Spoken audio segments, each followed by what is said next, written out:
Merhaba arkadaşlar. Bugün yapımı son derece kolay ve mayalı hamuru ile yumuşacık bir poğaça hazırlıyorum. Malzemelerimi hazırladım. Hemen yapımına geçiyorum. Hamur yoğurma kabına 2 bardak ılık süt alıyorum. 1 paket kuru maya, 4 yemek kaşığı şeker, 1 bardak sıvı yağ, 2 adet yumurta kırdım. Sarılarını poğaçaların üzerine sürmek için ayırdım. Yumurtanın beyazını da hamurun içine ekliyorum. Ve elimle karıştırıyorum.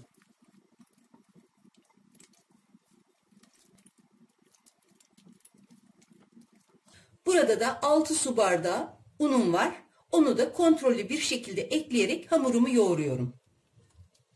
Kullandığım bardak ölçüsü 200 mililitre.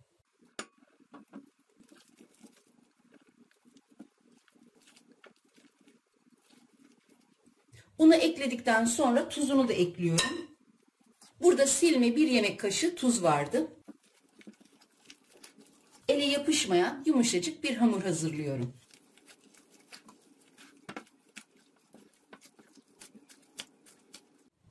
Yumuşacık, ele yapışmayan bir hamur hazırladım.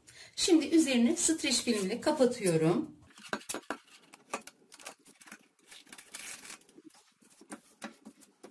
Oda sıcaklığında yaklaşık 1-1,5 saatte mayalanması için bekletiyorum.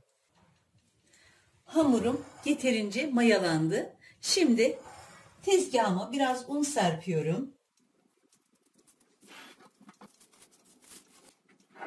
Ve hamuru tezgaha bırakıyorum. Hem de hamurun havasını almış oluyorum.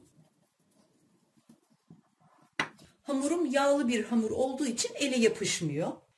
Hamur kabını iyice temizliyorum.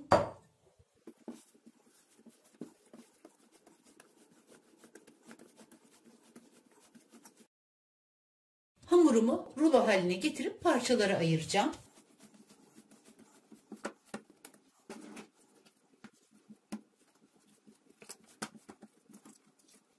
Hamurunuzu istediğiniz büyüklükte kesip poğaçalarınızı yapabilirsiniz.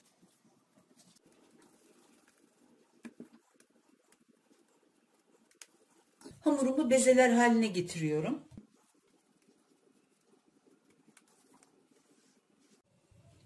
Bezelerimin hepsini hazırladım. Şimdi poğaçaların yapımına geçiyorum. Burada 200 gram kaşar peyniri, 250 gram da beyaz peynir var. Beyaz peynir ve kaşar peynirinden oluşan karışımı poğaçaların içine ekleyeceğim. Dilerseniz başka malzemelerle de poğaçalarınızı yapabilirsiniz.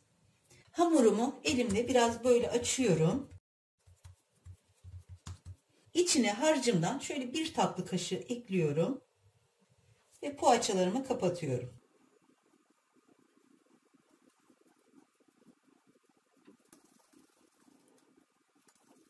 İyice yuvarladıktan sonra tepsime diziyorum. Tepsime yağlı kağıt koydum. Hemen poğaçamı yerleştiriyorum. Diğer poğaçalara da aynı işlemi yapıyorum.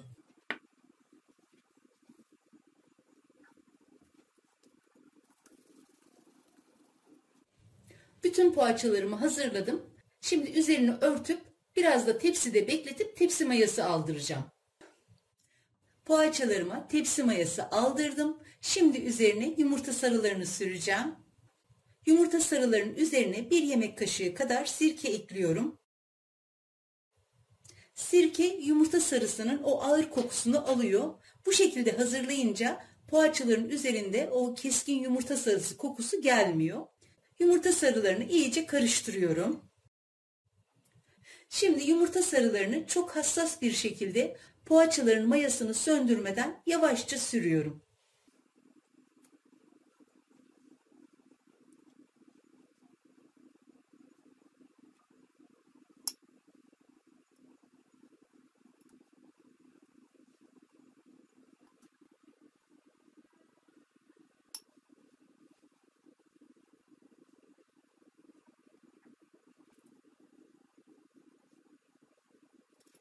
Şimdi de poğaçalarımın üzerine susam ve çörek otu serpiyorum.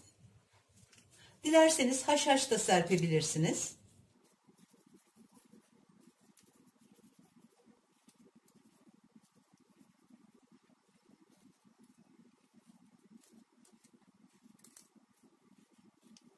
Fırınımın ayarını 185 dereceye getirdim. Şimdi poğaçalarımı fırına veriyorum.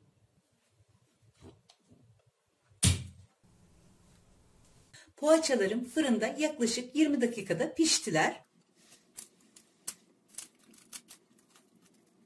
Görüyorsunuz, altı da üstü de nar gibi kızardı.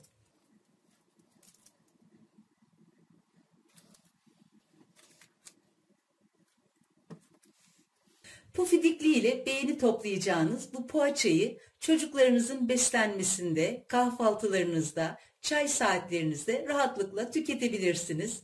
Dilerseniz bu poğaça hamuruyla daha değişik şekillerde poğaçalar da yapabilirsiniz. Yine iç harcını da değiştirerek kıymalı, patatesli, sade peynirli nasıl isterseniz o şekilde yaparak değişik poğaçalar elde edebilirsiniz.